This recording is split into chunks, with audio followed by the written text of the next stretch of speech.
मेरा नाम इमरान खान है। मैं सर के चैनल पर पहले भी कई कहानियां भेज चुका हूं और ठीक आज भी मैं आपको 2-4 किस्से सुनाना चाहता हूं। और आज का पहला किस्सा, जिसमें मैं, मेरे पिताजी, मेरे बड़े भाई और उनका एक दोस्त जिसका नाम राकेश है, और ठीक हमारे मामू का लड़का जिसका नाम नदीम है, हम 5 लोग अपने पुराने घर, जो कि हमारे नए घर से पैदल चलकर लगभग 10 या 15 मिनट की दूरी पर है, ठीक वहां पर काम करने जाते थे। हमारे नए और पुराने घर के बीच में एक नदी भी पड़ती है। उस नदी के ऊपर एक पुल है जो कि लोगों की सहूलियत का जरिया है। ठीक एक रात हम लोग देर रात अपना कमरा बंद करके ठीक अपने घर की तरफ निकल दी है। समय 12 बजे का था और ठीक मेरे भाई का दोस्त राकेश वह हमारे साथ ही काम किया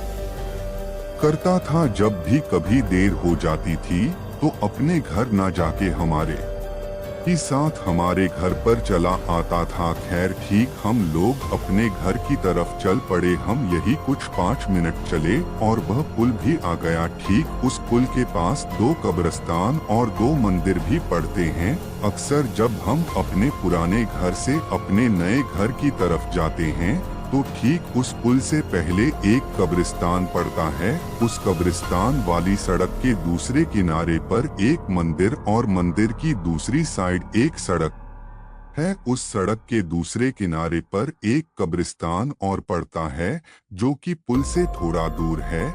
और बात करूं मंदिर की तो मंदिर पुल के उस पार पड़ता है जो पंचमुखी हनुमान जी का मंदिर है। उस मंदिर और पुल के बीच बस एक सड़क का ही फासला है। तो ठीक जब हम लोग उस पुल के करीब पहुँचे तो मेरे बड़े भाई ने कहा कि वह देखो पुल की साइड कोई बैठा हुआ है। हम लोगों ने देखा तो सच में वहां पर एक आदमी पुल की साइड में लोहे की रेलिंग के पाइप थे, वह ठीक उसके ऊपर बैठा हुआ था। वह ठीक पुल की तरफ पीठ करके उस नदी की तरफ सर झुकाए बैठा था। और ठीक जो हमारे मामू का लड़का था जो कि 12 या 13 साल का था, वह पुल की साइड उसी लोहे के पाइप को पकड़कर चल रहा था। इस पर मेरे बड़े भाई ने उसे अपनी तरफ पकड़कर खींच लिया। हम लोग ठीक उस बैठे हुए आदमी से आगे निकले ही थे कि तभी हमारे सामने एक स्कूटर वाला आ रहा था। मैंने उस स्कूटर की लाइट में देखा कि वह आदमी अभी भी वहीं पर बैठा हुआ था। उसके शरीर में कोई हलचल नहीं थी। शायद उस स्कूटर वाले ने भी उसे देख लिया था। आप यकीन नहीं करेंगे, वह स्कूटर वाला इतनी तेजी से ले गया जैसे कि वह उड़ के निकला हो। इसके बाद जब हम लोग उस पुल से 2 कदम आगे ही निकले तो मेरे बड़े भाई ने पीछे बिना देखे ही मुझसे कहा कि शायद अब वह चला गया होगा। दोस्तों, मेरे भाई ने ऐसा इसीलिए कहा क्योंकि उसके साथ पहले भी ऐसा कई बार हो चुका है। उनको इन चीजों से ज्यादा फर्क नहीं पड़ता। और एक रियल बात आपको बताऊं, जब हमने पीछे की तरफ देखा तो वहां दूर दूर तक कोई नहीं दिखा। यह सब देखने के बाद मेरे भाई का दोस्त राकेश, वह तो डर ही गए। सच कहूं तो उन्हें तो रात को ही बहुत तेज बुखार आ गया। और तो एक बात और, जब हमने अपने मामू के लड़के नदीम से पूछा कि तुझे रात को पुल पर क्या दिखा, तो उसने कहा कि मुझे तो कुछ भी नहीं दिखा। नदीम का घर भी हमारे नए घर के पास में ही है। बाकी दोस्तों, उस दिन के बाद से नदीम और मैं अंधेरा होने से पहले ही अपने घर पर आ जाते थे। दोस्तों, यह था मेरा पहला किस्सा, लेकिन इसी रास्ते के और भी किस्से हैं जो इस किस्से की ही तरह ही है, जिसमें कई बार हमारा इन चीजों से सामना हुआ है। लेकिन आज तक की बात है, कभी भी इन चीजों ने हमें नुकसान पहुंचाने की कोशिश नहीं की। बाकी सबसे बड़ी बात, मैंने इस कहानी में पुल, कब्रिस्तान, मंदिर, इन तीनों का जिक्र इसलिए किया है क्योंकि आगे की कहानियों में आपको ज्यादा कुछ समझने की दिक्कत नहीं होगी, क्योंकि आगे की कहानियों में इस रास्ते के और भी किस्से हैं। तो ठीक दूसरा किस्सा भी इसी रास्ते का है। यह बात मेरी शादी के कुछ वक्त बाद की है। उस दिन बरसात का मौसम था। हम लोग अपने नए घर पर रहे थे।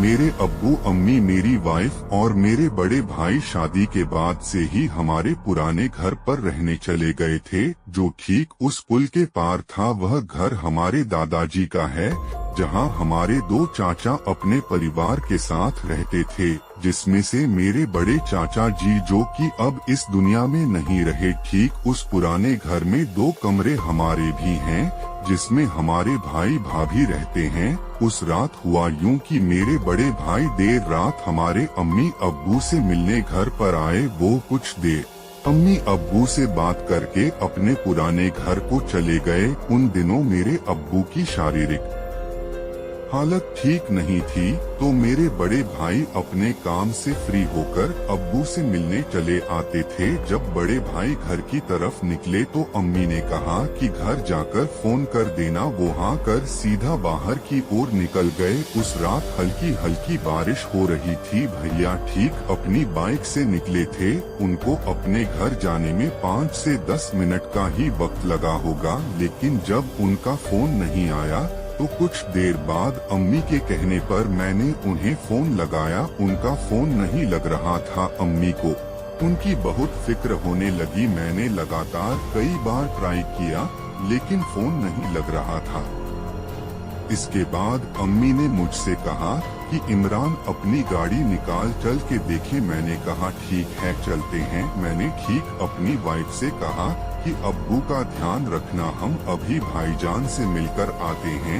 इतना कहकर मैं अम्मी को लेकर बाइक से निकल गया। रात हो चुकी थी, चारों तरफ सन्नाटा था, ऊपर से हल्की हल्की बारिश। हमें उस रास्ते पर कोई भी नजर नहीं आ रहा था। बाकी जैसा कि मैंने आपको पहली ही कहानी में बताया था कि उस पुल के पास एक हनुमान जी का मंदिर भी है, और उस मंदिर और पुल के बीच में बस एक सड़क का ही फासला है। जब तक हम उस मंदिर वाली साइड में थे तब तक वहाँ पर कोई नहीं था, पर जैसे ही हमारी बाइक पुल के बीच पर पहुंची तभी एक लड़का जो कि 20 से 22 साल का होगा, वो अचानक हमारे सामने आ गया। वह नंगे पैर था और नंगे बदन, उसने सिर्फ पैंट ही पहनी हुई थी। वो उस पुल से हमारे सामने से ऐसे निकल कर जा रहा था जैसे उसने हमें देखा ही नहीं। उसे देखकर अम्मी ने मुझे जल्दी चलाने का इशारा किया, पर मेरी नजरें उसी पर टिकी हुई थी। उसने हमारी तरफ ही नहीं, वह अपनी धुन में हिलता ढलता हमारे पास से निकलकर चला गया। दोस्तों, उस पुल से आगे जाकर ही ठीक उस कब्रिस्तान की बाउंड्री के पास मेरी बाइक अचानक बंद हो गई। मैंने बहुत कोशिश की लेकिन बाइक चालू नहीं हुई। मैं ठीक उसे पैदल ही अपने पुराने घर तक ले गया। वहां पहुंचकर अम्मी ने मेरे बड़े भाई से कहा कि कब से फोन लगा रहे हैं, फोन क्यों नहीं लग रहा? और तुझे मैंने कहा था फोन करने के लिए, लेकिन तूने भी नहीं किया। हमें चिंता हो रही थी, इसीलिए हमें यहाँ आना पड़ा। भाई ने कहा कि मैं फोन लगाना भूल गया था।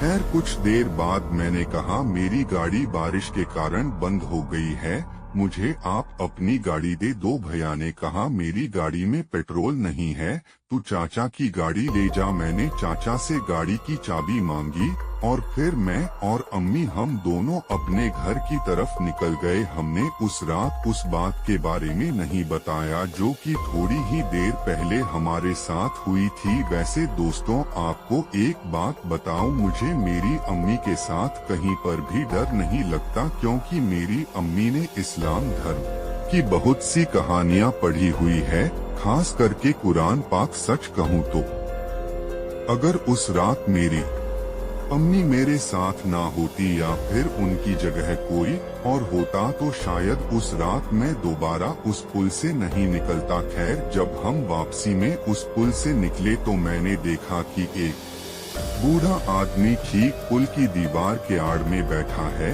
वह ठीक नदी की तरफ मुंह करके बैठा है। उस रात वह सिर्फ मुझे ही दिखा था, क्योंकि वह मेरे सीधे हाथ की तरफ बैठा था। जिस तरफ अम्मी की पीठ थी, अम्मी उसे नहीं देख सकी।